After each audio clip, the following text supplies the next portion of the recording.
Father Peter Anthony, thrilled to have you join us online from London, and we cannot be more excited about your Advent in September. You'll be arriving with us on the 13th. You'll be here at Mass with us for Holy Cross, but then you'll be preaching on the 15th, and you'll be doing a lecture on the evening of the 15th and the 16th. So again, could not be more thrilled about deepening this friendship between All Saints and Saint Timothy's, and of course, just letting our people getting able to hear and see you. I was just telling you before we hit record that as of now, 124 people have registered and more are coming. So for those who are listening to this or watching this, there's plenty of time to come. Registration is completely free. Registration just helps me to know if we have to use St. Timothy's or if we have to find some cathedral somewhere to take over to have this parish mission. A parish mission, of course, is just a way of saying it's a time for renewal and to have a rejuvenation of faith and commitment and bringing someone in who is not the same voice or same voices you hear every single week. People tend to pay attention more when someone else comes in.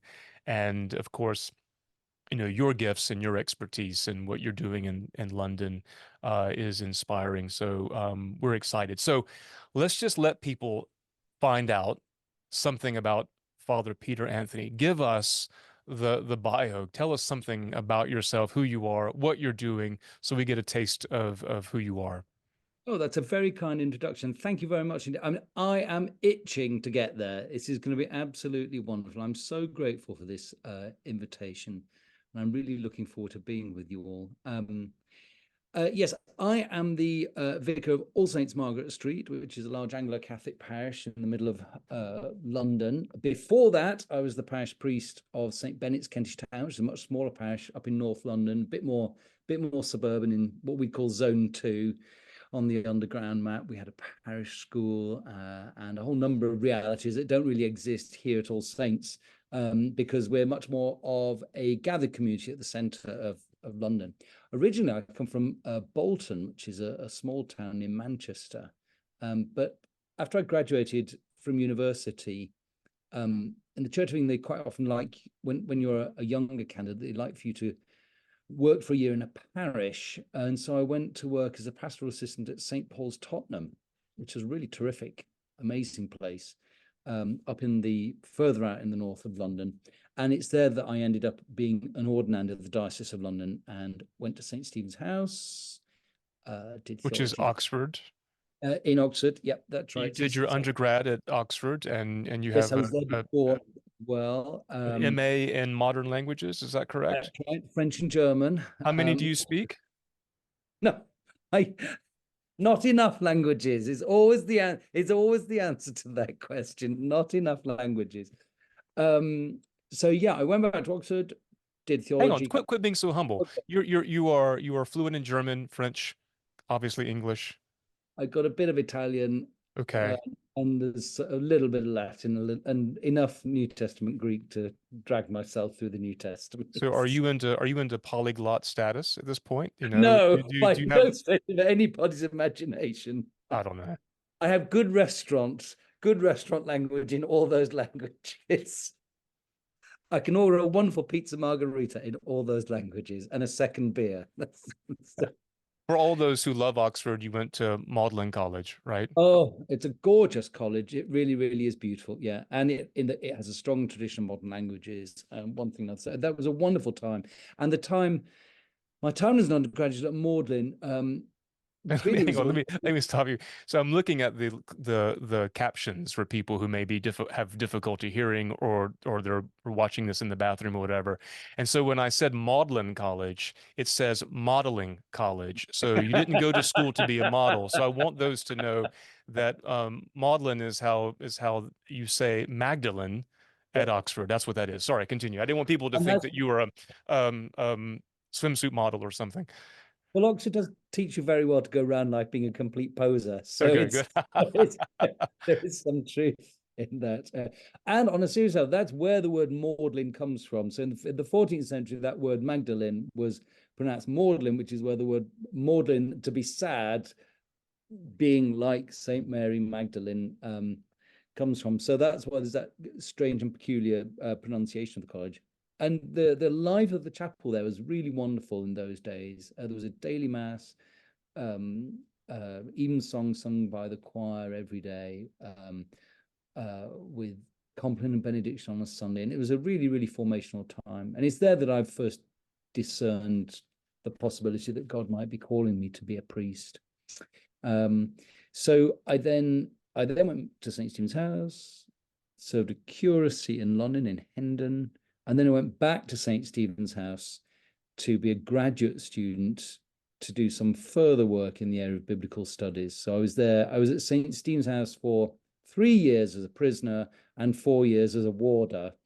And it was in that time, I also then worked as the junior dean at St. Stephen's House and as the junior chaplain at Merton College, which is another college within the university. So it was a really wonderful privilege to have a ministry amongst students at that time.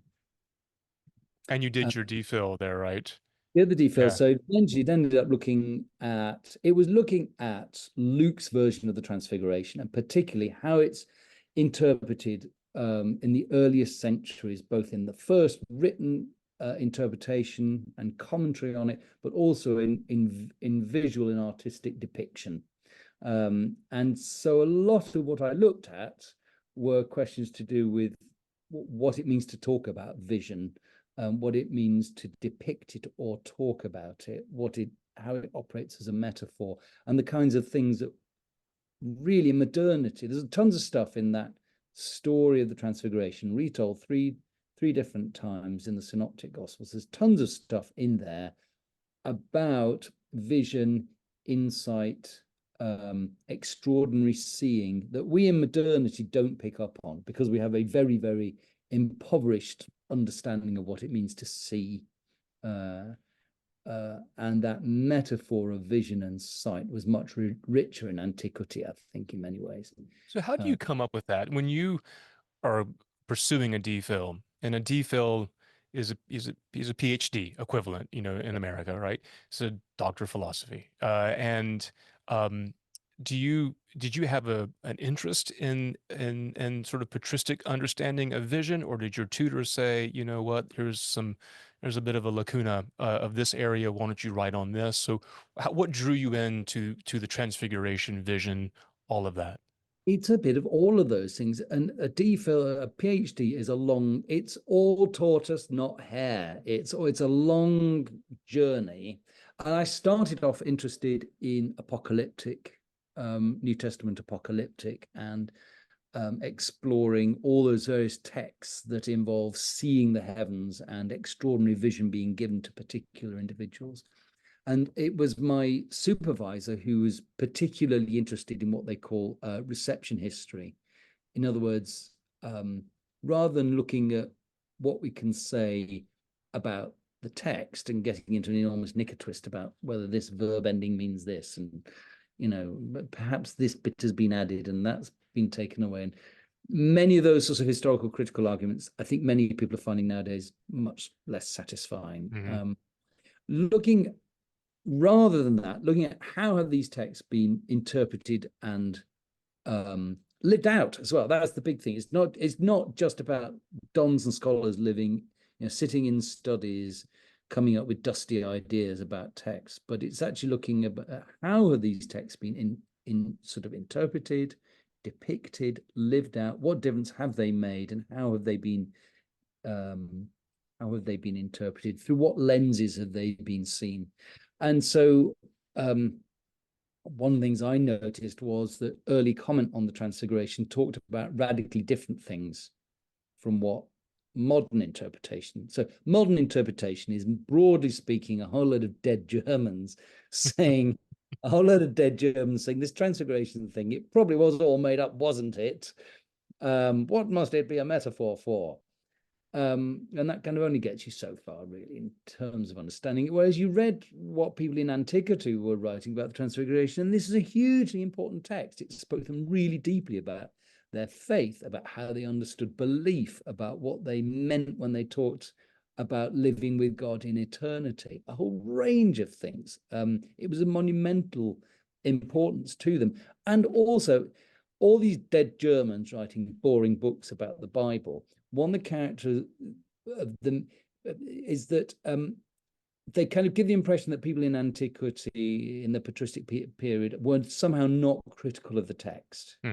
And what you discover when you look, for example, at patristic comment on the Transfiguration narratives, is that they're very, very attentive to the text. They spot very acute little differences. They wonder why this is important in this gospel and why it's not found in that gospel. And is this reading correct or is that reading correct? And so they start spotting stuff to do with vision, extraordinary vision, ecstasy, apocalyptic vision of the heavens that modern writers are quite well blind to. And there I am using a metaphor for understand. Yeah. Someone who doesn't understand something is described as blind, and there's an awful lot. There's also an awful lot you can say about the way we use metaphors of sight and blindness, particularly from the perspective of those who have no sight. Yeah. So, yes, so that's what got me into it, and you discover there an incredibly rich seam of interpretation that in certain ways gets us closer to understanding what the evangelists meant when they wrote these texts than does some of the more boring, stuffy historical critical work of the 20th century. You hit a good point. Even though we in modernity have more information, more tools, more resources, it doesn't at all mean that we're smarter about the text. Perhaps maybe we're a bit dumber because of all those tools and resources. So yeah, I think people assume that in the early reception of this text, it was just read without a critical eye or controversy or debate, which is not the case at all. The classic ones, in broad terms, take the book of Revelation. The older the interpretation, the more wise it is. The more modern the interpretation, Mm. the madder it is. Yeah, You know, the only people that are interested in the book of Revelation at the minute are all completely unhinged lunatics telling you that the end of the world is about to yeah. happen tomorrow. You read ancient and medieval commentaries on it, and there was all sorts of complex ways of are we to understand the way in which the book of Revelation seems to repeat itself as a kind of, is it actually a list of the things that are going to go, how things are going to happen in a linear fashion, or is it some sort of more complex poetic way of re-establishing an idea and an image? And you discover that in antiquity, people are very happy with a more metaphorical reading of the book of Revelation. It's only in modernity that you get mad readings of the Yeah. book of Revelation. So Yes. your thesis, your DPhil thesis, has been reworked or worked into now a monograph, and it's available on Amazon. And for those, there are a select group of people who of generous sponsors are getting a copy of this book that I've promised, that I've already ordered, that you will inscribe a long, intimate inscription on every single one. But I will I'll also, click on and kiss the page. I I will. will everything. And I will, for everyone else, I will provide the link on Amazon. It's paperback now. It's reasonably priced, and you'll be happy to sign and kiss as well. I would love to sign and kiss. So when you're coming in September, I imagine, and I actually have really no idea what you're going to talk about. I imagine that you're going to perhaps take some of those themes of your academic work and maybe present it into a so what for us now. How does that influence how we live Christian lives now and how we understand reality? Is that fair? Such a good way of putting it. Yeah, the the two talks I've sort of come up with these two titles which I'm pondering. One is seeing is believing, and then flipping it, believing is seeing, and taking some of these insights, these slightly recherche insights from biblical scholarship, and actually kind of exploring how thinking about sight and vision and faith can help us live as better disciples of Jesus Christ. And so that seeing is believing really is about exploring why it is that we use this metaphor of seeing for faith, for believing in God, for living with him in eternity. We talk about the divine vision, don't we? as what we hope for once we die. And so thinking about what that metaphor can tell us and help us in the way in which we think about our relationship with God, I think it helps us understand a lot better portions of the scriptures that can be a bit weird and disorientating, like the book of Revelation, or episodes involving vision in the New Testament, or indeed thinking a bit more deeply and broadly about, these curious healings that Jesus undertakes, where he cures people of blindness. Why is that so frequently a recurring trope, and what does it tell us? I think it also tells us an awful lot about the processes of how we come to faith. I think in a kind of post-Reformation, post-Enlightenment world, we are we think all too often about coming to faith as getting yourself intellectually to a point where you can agree with certain propositions. And I think that's only part of it. That's an important part of it, but I think that's only a part of it. How do we communicate the gospel, embracing things like beauty and how we depict the scriptures? That's something that is really at the heart of our Anglo-Catholic tradition. It's one of the things that lies at the heart of everything that was rediscovered in the Oxford movement and the Catholic revival of both the Church of England and in the Episcopal churches. How does putting visual beauty at the heart of the worshipping life of a community help that community to communicate the gospel better? I have a very, if you think about it, most of the people who are dead and we hope in heaven with Jesus now, at this point, have never read the Bible, for the very simple reason that most of the people who are dead and in heaven now, I suspect during their earthly life were illiterate. If you look at literacy rates, they only was a majority thing in the late 19th century. So you, as a Christian, you have to assert most people in heaven have never read the Bible. It's almost impossible to assert anything else. However, I think your average medieval peasant knew the scriptures a zillion times better than 100%. most of my parishioners here at All Saints Margaret Street or wherever. It was communicated and internalized very, very differently by different processes. Part of it is to do with depiction. Part of it is to do with living the scriptures in the liturgy. So I think that's another thing that's worth kind of thinking about, and also what we actually, what the hope of heaven is. We talk about it being the vision of heaven, the beatific vision. Something about vision as not just being beholding something at a distance, but actually being an embracing, participating. So that's those are some of the questions I think it's really worth exploring in terms of the relationship between seeing and believing, and then flipping it. What difference does belief make to how we see the world? I think one of the most important things that our Christian faith helps us to see differently and better are the people around us and the world around us. Essentially a kind of a sacramental view of the world. You see the world around you, it's real, it's not nothing, but it's only part of reality. And underneath it, bubbling away, is God's presence, communicated to us in sacramental signs that through faith we know are things different from what we can see. So you have both our physical sight telling us one thing, and our faith and telling us that physical vision needs transforming. When I look at the host at the elevation, my faith tells me that my physical sight tells me there's something there in front of me.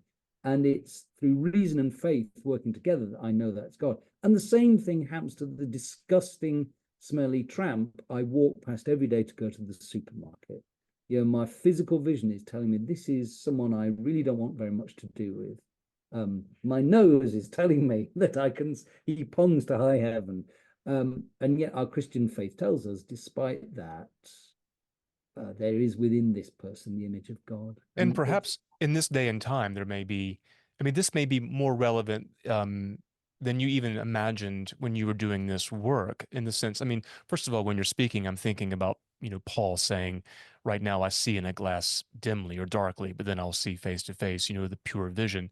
But now with the rise of artificial intelligence, and I'm looking at our Zoom here, and I have all these AI tools that I can probably manipulate, and I can probably put dog ears on you or a clown face on me, where we're yeah, not sure with what we see with our physical eyes, if we have that ability, if it's actually reality, if that is the truth, and we see it more and more and more. So the idea of having to cultivate the eyes of faith to transform what our brain is interpreting through the light coming through our retinas and corneas is really really relevant in this time now, and very important to address.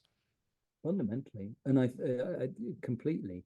Now, I think as modernity goes on, it becomes more and more skeptical about vision and its worth. Part of that is, so there's um, part of that is to do with, in antiquity, the eye is seen as the vision, the organ of vision.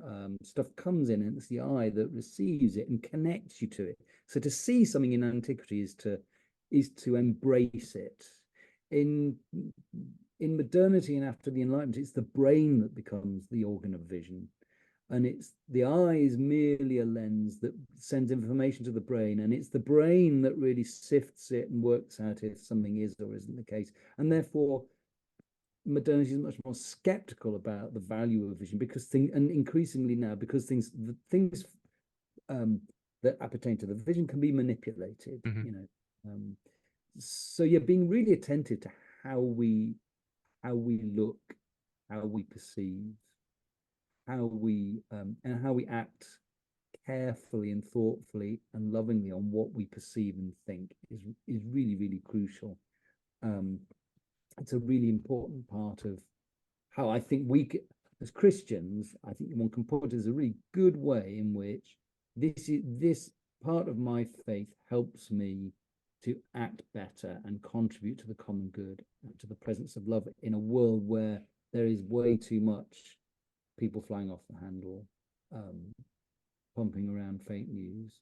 For Yeah. those who are interested in doing a little bit of preparation or reading before, what would you encourage them to read? I mean, will you talk about the Transfiguration? Would you encourage them to read that, or is there something else, or what do you suggest?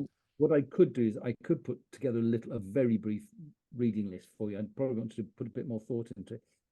Careful reading of the Transfiguration, careful reading of less stuff is what we need, rather than brisk reading of large amounts of stuff. And I see that in myself. The worst thing that a PhD does to you is it internalizes the importance and capacity of swift reading through stuff. Whereas I think if you were able to look at those three passages carefully, mull them over, ponder them, that will be a really good beginning, a really good preparation. I can happily send over some thoughts of things you might wish Okay. people who might be prepared could look at. And you have spent time in the United States before. You did a placement in New York City at St. Mary the Virgin. Is that correct? Yes, when I was an ordinand, I did a placement in St. Mary the Virgin in Times Square. Never for a brief moment imagining, and St. Mary the Virgin in Times Square is linked and partnered through the Diocesan Partnership with All Saints Margaret Street. Never imagining that I would end up having anything to do with that link as a priest. After visiting you, I'm hoping to be able to travel up to New York to renew links with St. Mary the Virgin, between St. Mary the Virgin and All Saints Margaret Street, and also particularly to be able to launch in New York the American Friends of All Saints Margaret Street, which is a new initiative we're trying to get going. And So this will be your first time in the American South, though, correct? it will. I'm looking forward to it. It'll be very interesting indeed. Yes, So I've only we do look forward to showing you what Southern hospitality is all about and I'm showing sure the best of our regional culture here. I'm really, really looking forward to it. It's going to be excellent. Yeah, So terrific. for everyone who's watching, just to recap, you can go to the website. I'll have a link as well on wherever this video is posted to register for free for the two lectures on the 15th and 16th. We'll have a gathering around 6 with a little bit of refreshments, and then we'll have the lectures beginning at 6:30. Last about an hour, maybe 45 minutes for the lecture with some Q&A to follow around that period of time. For those who have been enthralled with your personality and want to rub elbows with you, um, there are opportunities to actually to sponsor this event, and we're going to have a reception on Saturday for those who want to sponsor. And also, there is a smaller group going to Shelton Vineyards for a wine tasting with you on Monday as well. So, let me know if you're interested, and I'll be happy to share information on that. But you're also preaching at all three masses. We're going to absolutely run you ragged on the 15th. So you're preaching at 7:30, 9, and 11. We'll let you take a nap. We'll have evensong and benediction at 5. We'll have a bit of a cocktail reception at 6, and then we'll do the lecture at 6:30. We'll tuck you into bed on Sunday evening. Monday, we'll go and get you all nice and loose at Shelton Vineyards, and then we'll come back, do it all again on Monday evening. So it will be a really, really good time, edifying beyond description. And then the most important thing, though, in all of this is that we'll have a strengthening of our faith. We'll have a renewal of faith, an excitement about what it means to live a life as a Christian. And then along with that is the development of friendships, which is always fun, and they never grow old and they always give us life. Exactly. And I'm particularly keen to see, what other ways in our parishes can support each other in their ministry. And I'm really keen to see how we can grow connections, links, friendship, support between you and us. So I think I I'm looking forward to be exhausted for Christ. That's That's our new motto. All right. Thank you, Father.